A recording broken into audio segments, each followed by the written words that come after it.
यह कहानी है एक गुड़िया की जो सिर्फ एक खिलौना नहीं थी। ये थी बदले की आग से जलती आत्मा। और इसका मकसद सिर्फ एक था, अपना दर्द और गुस्सा उन लोगों पर निकालना जिन्होंने इसके साथ अन्याय किया। सन्नाटे को चीरती हुई हवा और सूखी पत्तियों की आवाज। बंगले के दरवाजे खड़खड़ाते हैं। एक युवा कपल, रिया और रोहन, नए किराएदार हैं। दोनों घर की सफाई कर रहे हैं। ये घर तो एकदम डरावना है। पता नहीं लोग यहाँ क्यों नहीं रहना चाहते। रोहन हंसते हुए बोला, ओह, तुम्हें बस डरावनी फिल्में देखने का बहाना चाहिए। मुझे तो यहाँ कुछ खास अजीब नहीं लग रहा। रिया अचानक से एक पुराने लकड़ी के बक्से पर ठोकर खाती है। ओह, ये क्या है? दोनों बक्सा खोलते हैं। अंदर से एक पुरानी लेकिन खूबसूरत गुड़िया निकलती है। उसकी आंखें कांच की हैं, लेकिन उनमें एक अजीब सी चमक है। वाह, ये तो बहुत पुरानी और खूबसूरत है। चलो इसे अलमारी में सजा देते हैं। गुड़िया को कमरे की शेल्फ पर रख दिया जाता है, लेकिन जैसे ही दोनों बाहर जाते हैं, गुड़िया की आंखें अपने आप हिलने लग। अगली रात रिया और रोहन अपने कमरे में सो रहे हैं। कमरे के बाहर हल्की हल्की आवाजें आती हैं। गुड़िया अब शेल्फ पर नहीं है, वह खुद चलकर घर के दूसरे कमरे में जा रही है। रिया हड़बड़ाकर उठती है। रोहन, तुमने कोई आवाज सुनी? सो जाओ, कुछ नहीं है। रोहन नींद में बोलता है। रिया खिड़की के पास जाती है, लेकिन वहां कुछ नहीं दिखता। जब वह वापस पलटती है तो गुड़िया कमरे के दरवाजे पर खड़ी होती है। उसकी आंखें चमक रही होती हैं। रिया डरते हुए बोलती है, रोहन, यह गुड़िया यहाँ कैसे आई? गुड़िया अपने आप हिलने लगती है और हंसने लगती है।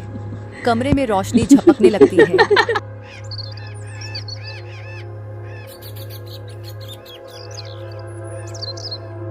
अगले दिन रिया और रोहन एक स्थानीय पुजारी से मिलने जाते हैं। यह कोई साधारण गुड़िया नहीं है। यह एक शापित आत्मा से बंधी हुई है। जो भी इसके मालिक बनेगा, उसे इसका गुस्सा झेलना पड़ेगा। लेकिन यह ऐसा क्यों कर रही है? इसका शाप कैसे हटेगा? इसकी कहानी समझने की कोशिश करो। आत्मा को शांति चाहिए। जब तक उसकी कहानी पूरी नहीं होगी, तब तक यह तुम्हारा पीछा नहीं छोड़ेगी। रिया और रोहन घर लौटते हैं और गुड़िया के बारे में शोध शुरू करते हैं। उन्हें पता चलता है कि यह गुड़िया कभी एक लड़की नंदिनी की थी, जिसे उसके सौतेले माता पिता ने मार डाला था। नंदिनी गुड़िया के साथ खेल रही है। उसकी सौतेली माँ उसे डांटती है और गुड़िया छीन लेती है। अगले ही पल नंदिनी एक दुर्घटना में मारी जाती है। रिया और रोहन को घर में अजीब घटनाएं होने लगती हैं। गुड़िया कभी खिड़की पर दिखती है, कभी रसोई में। कमरे की दीवारों पर खून से संदेश लिखे जाते हैं। मुझे न्याय चाहिए। हमें इसे वापस उस जगह ले जाना होगा जहाँ से यह आई थी। रिया और रोहन गुड़िया को लेकर एक पुराने जंगल में जाते हैं, जहाँ नंदिनी की हत्या हुई थी। वहाँ उन्हें नंदिनी की अधजली डायरी मिलती है। गुड़िया हवा में उठती है और नंदिनी की आत्मा उसमें प्रकट होती है। नंदिनी की आत्मा, मुझे इंसाफ चाहिए। उन्हें सजा मिलनी चाहिए जिन्होंने मेरे साथ अन्याय किया। हम तुम्हारी मदद करेंगे, बस हमें बताओ हम क्या करें। रिया और रोहन पुलिस को सच्चाई बताते हैं और सबूत पेश करते हैं। नंदिनी के सौतेले माता पिता को गिरफ्तार कर लिया जाता है। नंदिनी की आत्मा शांत हो जाती है। गुड़िया की आंखों से एक आखिरी आंसू गिरता है और वह अपनी जगह स्थिर हो जाती है। घर की सारी अजीब घटनाएं रुक जाती हैं।